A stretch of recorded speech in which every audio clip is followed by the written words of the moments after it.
Shalom, selamat pagi. Seperti biasanya kita beribadah, kita mendengarkan firman Tuhan lewat rekaman video atau lewat YouTube. Tidak mengurangi esensi kita. Kita butuh firman Tuhan. Meskipun melalui rekaman video, melalui siaran di YouTube.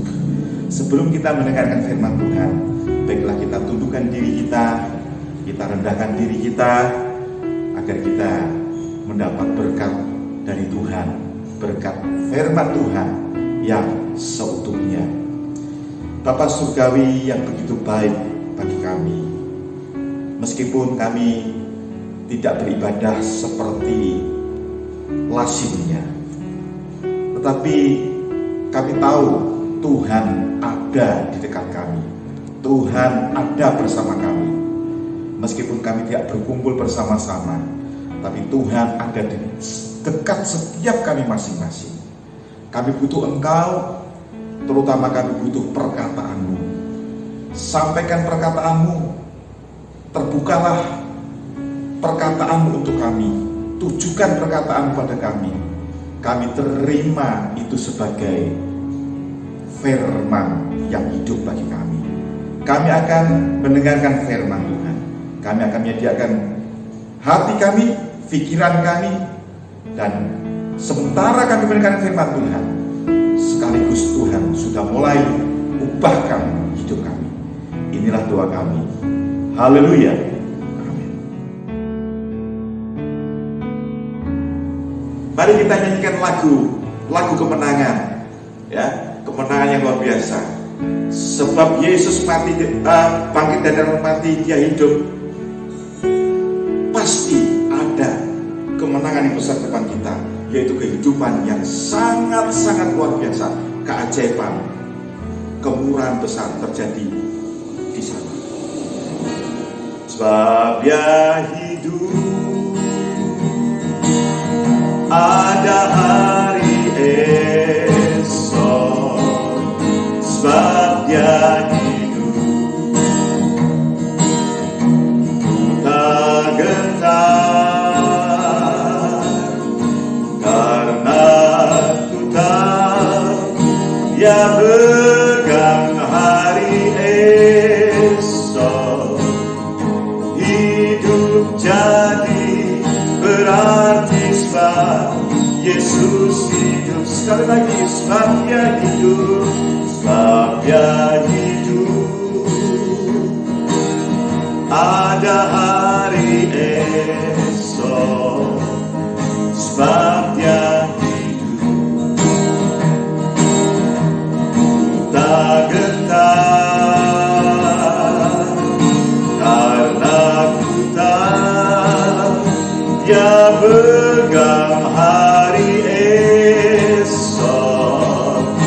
Hidup jadi berarti sebab Yesus hidup. Haleluya.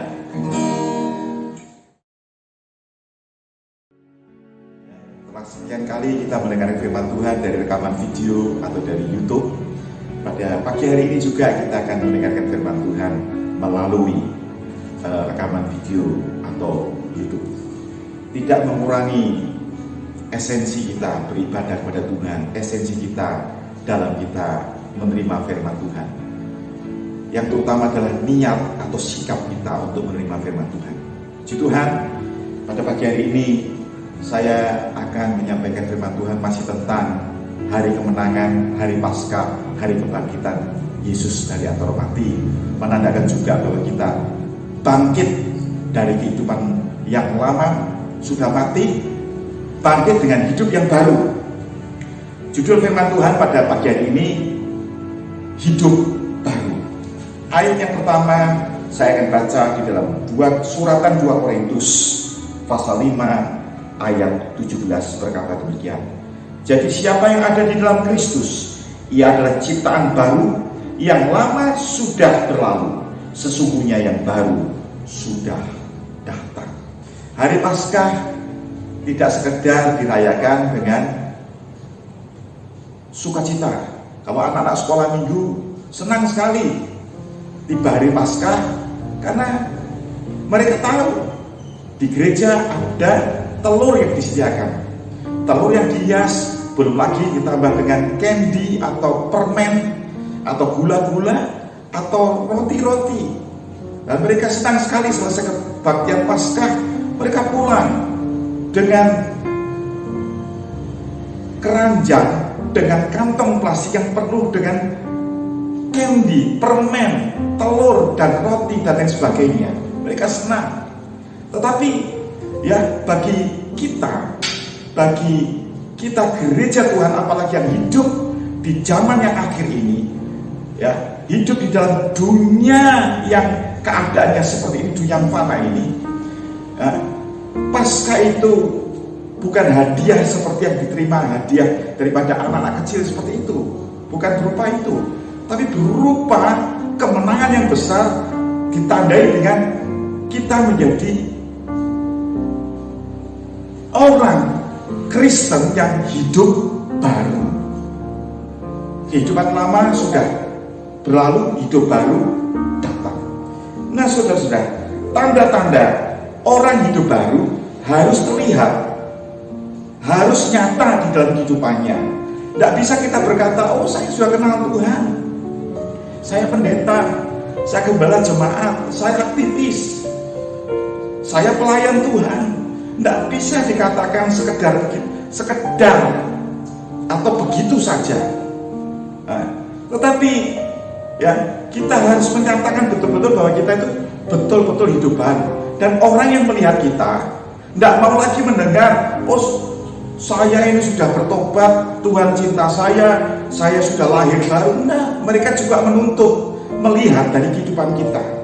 Yang pertama yang harus dilihat yaitu kekudusan kita. Nah, berkata orang hidup baru harus ditunjukkan dengan buah-buahnya. Buah-buah yang pertama yaitu kekudusan. Terdapat di dalam Efesus 4 ayat 24. Saya akan baca Efesus 4 ayat 24 berkata demikian. Sekali lagi Efesus 4 ayat 24. Dan mengenakan manusia baru yang telah diciptakan menurut kehendak Allah di dalam kebenaran dan kekudusan yang sesungguhnya. Kekudusan yang bagaimana? Kekudusan mempunyai arti yang lain, yaitu murni, tidak tercampur dengan unsur-unsur lainnya.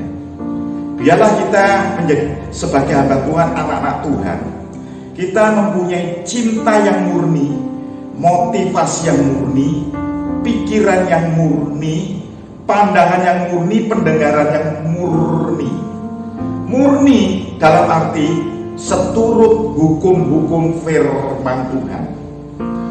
Tidak bisa hukum firman Tuhan dicampurkan dengan hukum duniawi, hukum diri sendiri. Kadang-kala kita bisa merasakan bahwa diri kita, pikiran kita ini bertentangan dengan pikirannya Tuhan, bertentangan dengan firman Tuhan. Yang dikehendaki Tuhan bertentangan dengan diri kita. Seringkali bergejolak dalam hati pikiran kita. Nah, firman Tuhan di sini berkata kita harus murni, kita harus kudus. Kita harus mengasihi Tuhan dengan murni dan kekudusan. Dan yang kedua, buah-buah yang harus dilihat dari kehidupan kita, bahwa kita mengatakan hari manusia baru. Saya orang Kristen yang lahir baru, saya gembala jemaat, saya pendeta. Sekali lagi saya berkata seperti di atas, tidak bisa hanya sekedar omong, harus ditandai dengan buah-buahnya. Yang kedua, buah-buah pertobatan. Di dalam Injil Lukas pasal 3 ayat 8, saya akan baca Injil Lukas 3 ayat yang ke-8 berkata demikian. Jadi hasilkan buah-buah yang sesuai dengan pertobatan.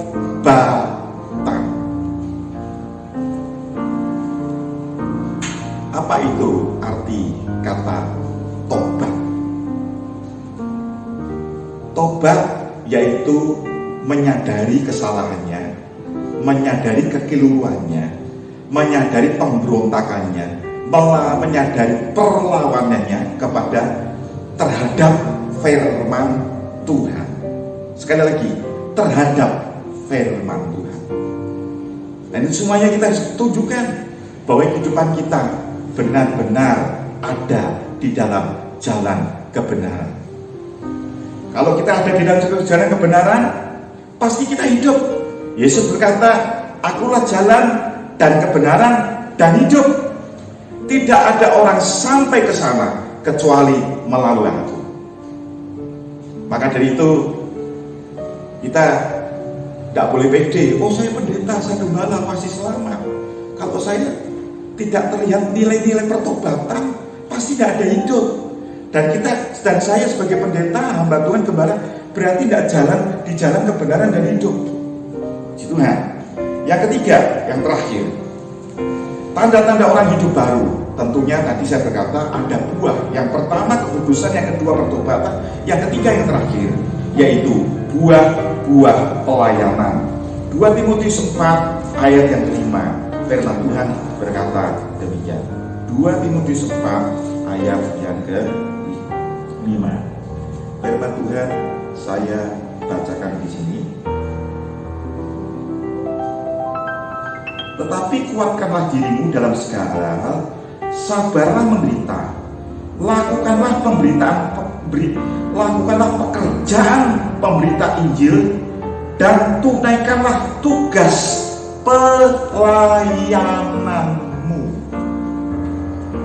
Di dalam Markus pasal 10 ayat 48, Yesus datang bukan untuk dilayani, tapi untuk melayani. Nah, kita sebagai orang Kristen, di dalam suratan 2 Korintus 5 ayat 17, pembacaan awal kita adalah manusia baru di dalam Kristus. Sama, Yesus datang bukan untuk dilayani, tapi untuk melayani. Demikian juga kita harus melayani. Ya, hidup kita harus melayani, karena Tuhan sudah melayani kita lebih dahulu. Kita terlalu banyak berhutang kepada Tuhan. Ya, selama umur kita, 1 kali 24 jam, kali 1 minggu, kali 1 bulan, kali bertahun-tahun, hutang kita terlalu banyak. Yesus tidak menuntut yang begitu berat dari hidup kita, hanya untuk melayani. Yang ketiga, buah-buahnya yang harus ditunjukkan, yaitu melayani. Pelayanan apa? Pelayanan. Yang pertama, layani Tuhan, layani pekerjaan Tuhan, layani keluarga, layani sesama, layani lingkungan hidup juga, tanah, air, bumi, udara, padang rumput, hutan, layani. Ya, saya mempunyai catatan untuk melayani, ya, melayani Tuhan, melayani pekerjaan Tuhan, melayani keluarga, melayani sesama, melayani bumi, tanah, udara, hamparan, hutan, semuanya itu. Yang pertama, dengan tenaga kita.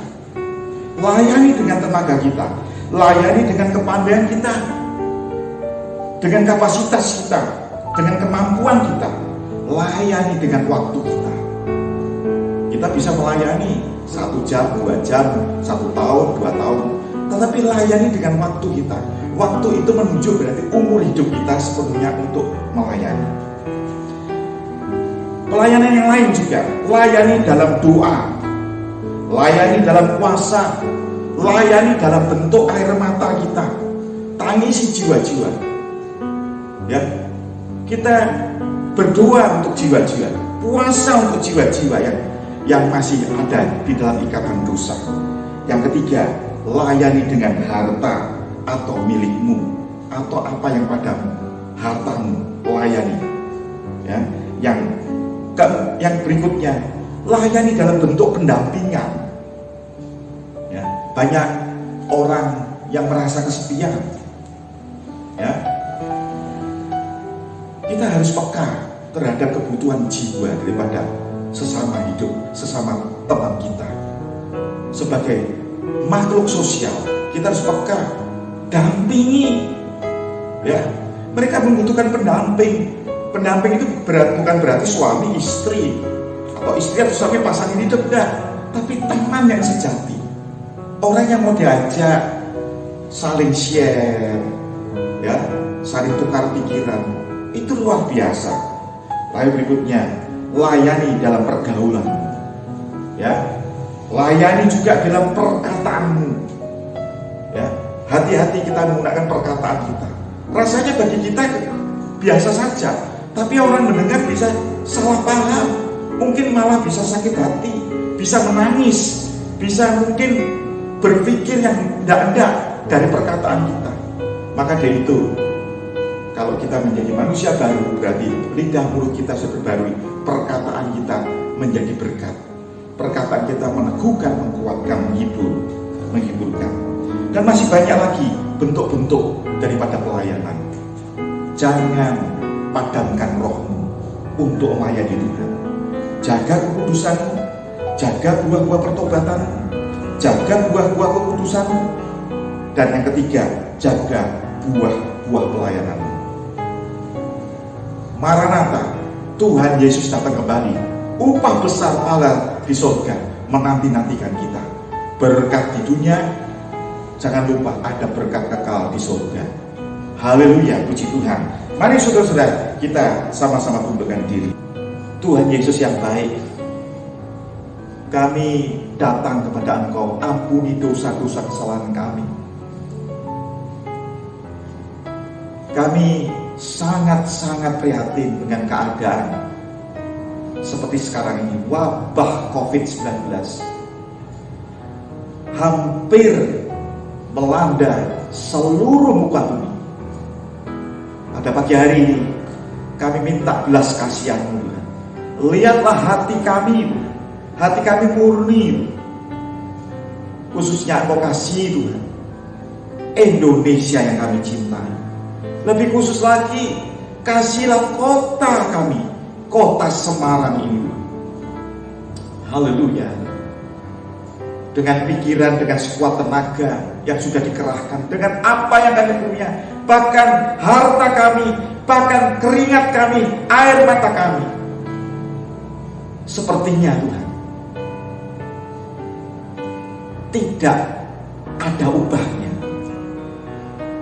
Sempat hati kami kecil, tapi kami ingat kami punya Tuhan. Kami harus lari kepada Tuhan, kami harus bicara kepada Tuhan.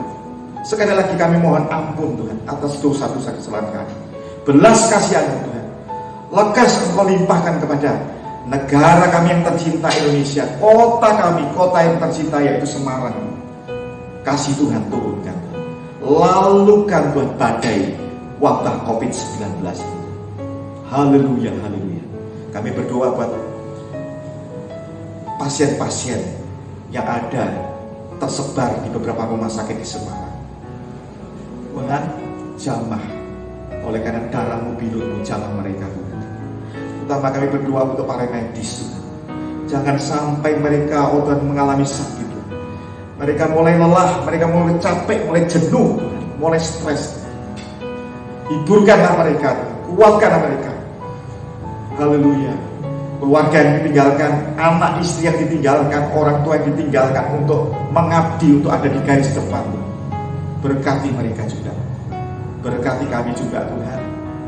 Oh Tuhan, sudah barang tentu usaha kami, pendidikan kami, sekolah kami, kuliah kami terganggu, terkendala, terhenti untuk beberapa waktu yang tidak cukup pendek, cukup lama Tuhan. Semuanya Engkau sudah atur Tuhan. Iman kami dikuatkan Tuhan. Kami tetap bersandar pada Tuhan. Kami hanya bisa lari pada Tuhan. Terima kasih Tuhan Yesus Kristus, Kau sudah berbicara begitu baik kepada kami. Kami diajak untuk lebih bergairah lagi. Sebagai manusia baru, hidup baru, ciptaan baru, kami harus menunjukkan buah-buah yang lebih baik lagi, lebih bagus lagi daripada tahun-tahun kemarin. Yang pertama yaitu buah-buah kekudusan.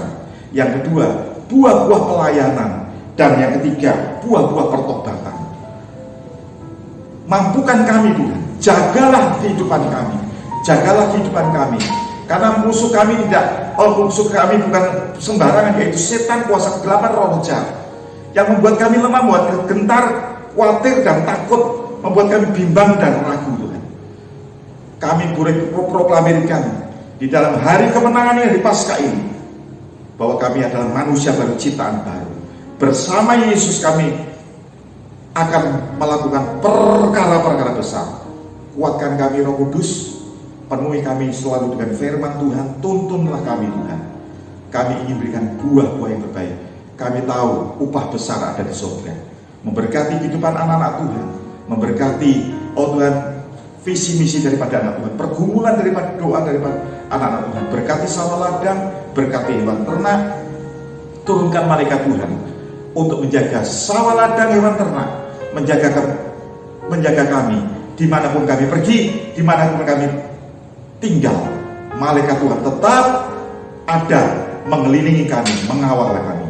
Makasih Tuhan, kami tetap bersahati kalau ada kuasa iblis, roh jahat, sakit, penyakit, penderitaan, bayang-bayang maut, orang-orang berniat jahat, tangan-tangan jahat, kami kalahkan itu semua di dalam nama Tuhan Yesus Kristus. Kami beri kemenangan. Terima kasih Tuhan, terima kasih.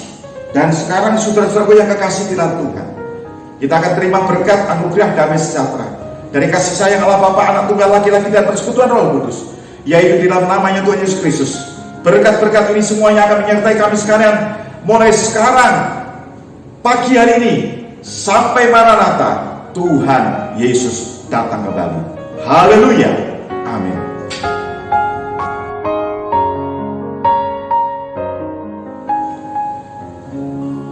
Mari kita nyanyikan lagu yang menceritakan bahwa kebaikan Tuhan harus kita balas.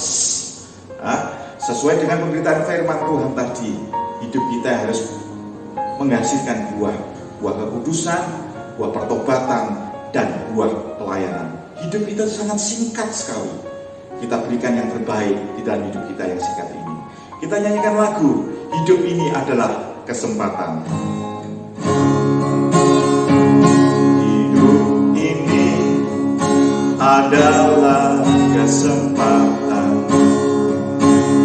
Hidup ini untuk melayani Tuhan. Jangan sia-siakan waktu yang Tuhan beri. Hidup ini hanya sementara. Oh Tuhan, pakailah hidupku selagi aku masih kuat. Bila saatnya nanti ku tak berdaya lagi, hidup ini sudah jadi berkat. Oh Tuhan, pakailah hidupku selagi aku masih kuat. Haleluya. Bila saatnya nanti ku tak berdaya lagi, hidup ini sudah jadi berkat. Bila saatnya nanti ku tak berdaya lagi, hidup ini sudah jadi berkat.